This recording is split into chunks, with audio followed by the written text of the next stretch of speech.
Our star speaker has finally arrived, so please take your seats and join me in welcoming Senator Karen Tallian.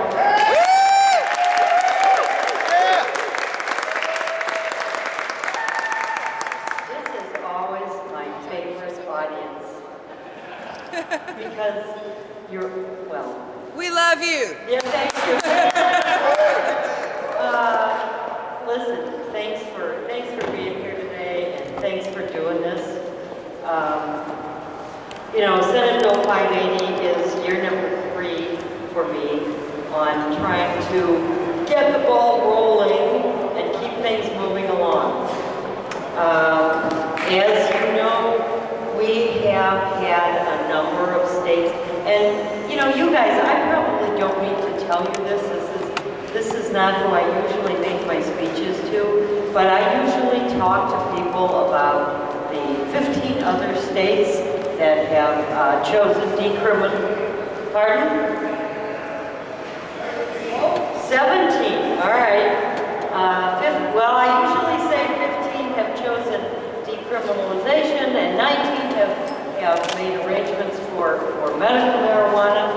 And Steve may have some updates for me for this year. But we had a little bit of a setback this year, I'm sorry to tell you.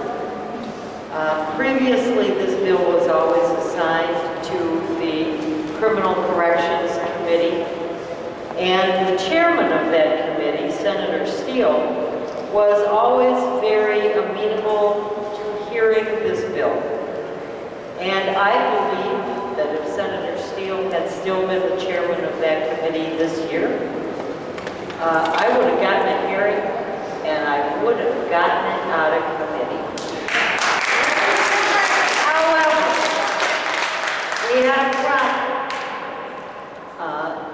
Senator Steele took over the chairmanship of the Judiciary Committee, and Senator Mike Young is now the chairman of the Criminal Corrections Committee.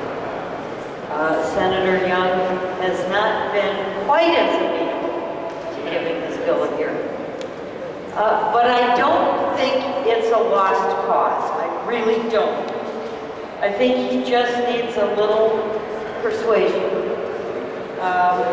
We actually had a conversation about this bill. I asked him if he would give me a hearing, and he said he wanted some specific information on a couple of things that were important to some members of his caucus.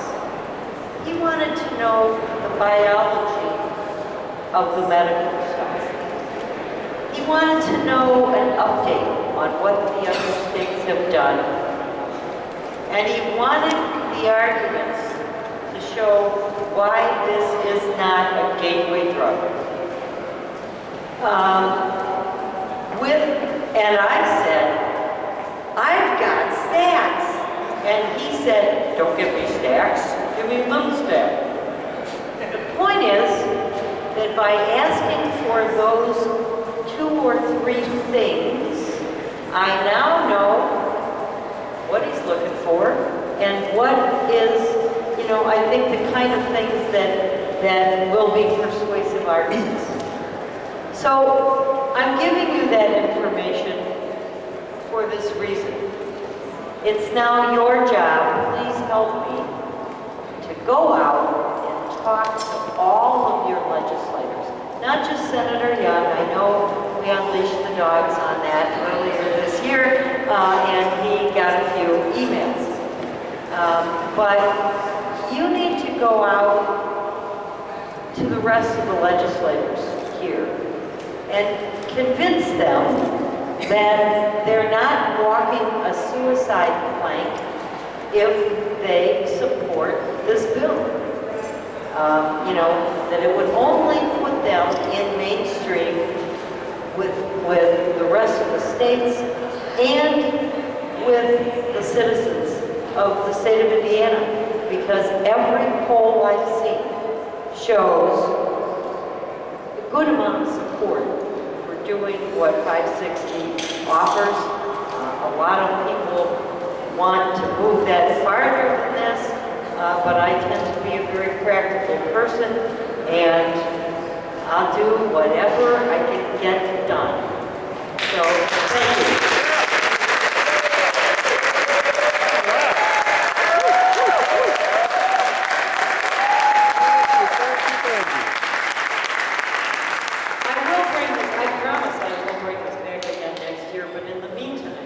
Please, talk to your legislators, talk to them one-on-one, talk to them even when you're not in session, and say, look, don't you think that you can at least get to this point? Thank you.